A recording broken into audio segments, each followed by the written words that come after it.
Order. Order. Question to Annabel Goldie. Order. Order. The Chamber will come to order. Question to Annabel Goldie. To ask the First Minister when he will next meet the Secretary of State for Scotland. First Minister. No plans to meet the Secretary of Scotland in the near future, but I did hear him on the radio this morning. Annabel Goldie. Presiding Officer, in Scotland, cancer sufferers are being denied access to a range of drugs that can prolong life for some patients and which are now available in England. And a report in October by the Rarer Cancers Foundation published a list of at least 18 drugs available in England but not in Scotland. Now, the Scottish Conservatives have proposed setting up a Scottish Cancer Drugs Fund to help patients in Scotland get these same drugs. Does the First Minister agree that Scottish cancer patients deserve the same access to these drugs as patients in England? First Minister.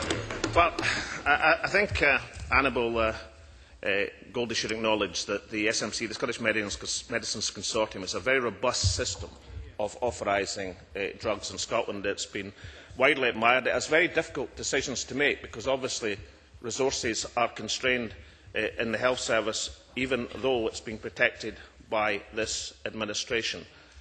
But nonetheless, these are difficult decisions that the SMC has to face, and they are ones which are taken with tremendous consideration as to the effects. So I've seen many stories, emanating from England, for example, which complain about some drugs being authorised in Scotland but not by the processes down south.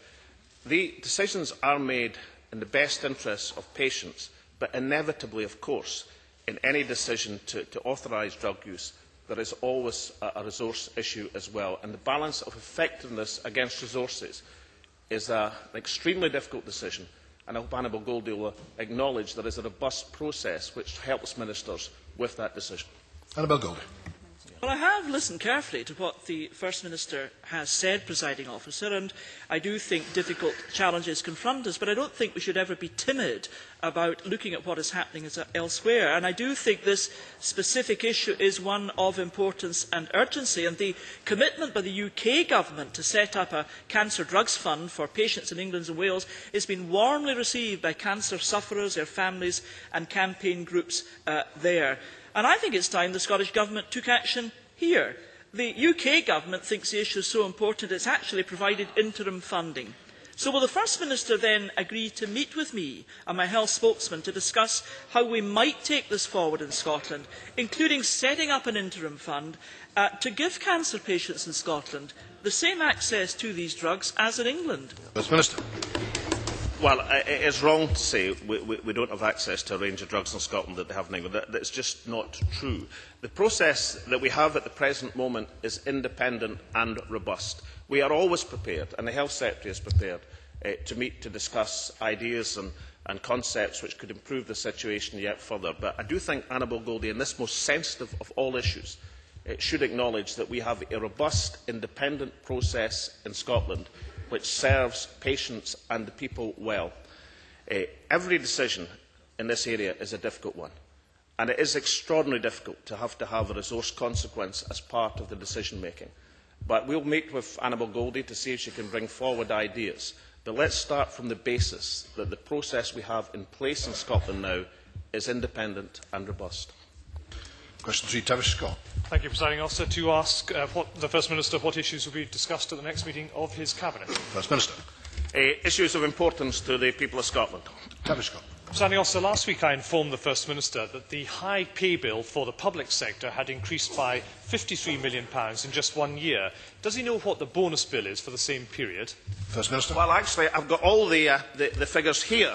I'm delighted that Tavish Scott returned to this subject, because I can now explain the conundrum that he put to us last week of the so-called £50 million that Jeremy Purves said we could save.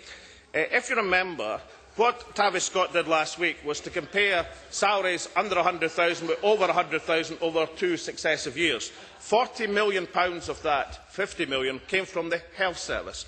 It was caused by the fact that the maximum consultant salary increased in the health service from £98,962 to £100,446, covering some 450 consultants. Can I just lead Tavish Scott on to the conclusion that to save £40 million, you would have to sack every single one of these consultants. To reduce their salaries to under £100,000, you would save £450,000. Now, I don't really think that whatever Tavish Scott believes about the salaries of consultants is going to stand up the claim made by him last week and repeated by Jeremy Purvis yesterday, that somehow there's a £40–50 million pot of gold that could only be achieved by sacking 450 consultants in the National Health Service. Tavish Scott. That was utterly dreadful. Utterly dreadful. Nothing, presiding officer, to do with the question I actually asked. So the First Minister's answer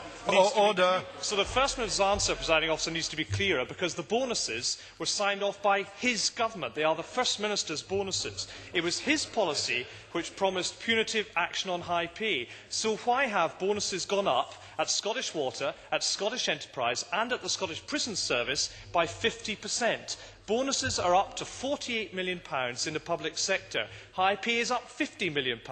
So will the First Minister tell us what has been cut to pay for his bonuses and high pay? First Minister. Well, for a second year running, we're asking Chief Executives to waive all or part of any bonus. Many have agreed to do so. We have restricted the level of non-consolidated performance payments for SCS to £600,000, down from £1.2 million, as we inherited from the Labour Liberal administration. The vast majority of bonuses in the public sector are indeed consultants' bonuses, and that is a system we inherited, and this Health Secretary is the first Health Secretary to freeze these bonuses and has been urging action on Westminster's government, both the past one and indeed the present one, so as we can move together on these things. But Tavish Scott, in his second question, because he read it out, slipped out the £50 million figure from the first question. Yes, indeed.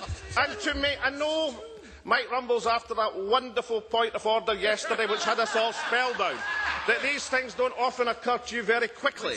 But the point is, the only way you could save £50 million is by sacking 450 consultants. If you just want to reduce their pay to under £100,000, you would save £450,000. Now, these things are not matters of politics, they're matters of arithmetic. And just as you should beware of Greeks bearing gifts, you should beware of Liberal Democrats with budget-saving ideas.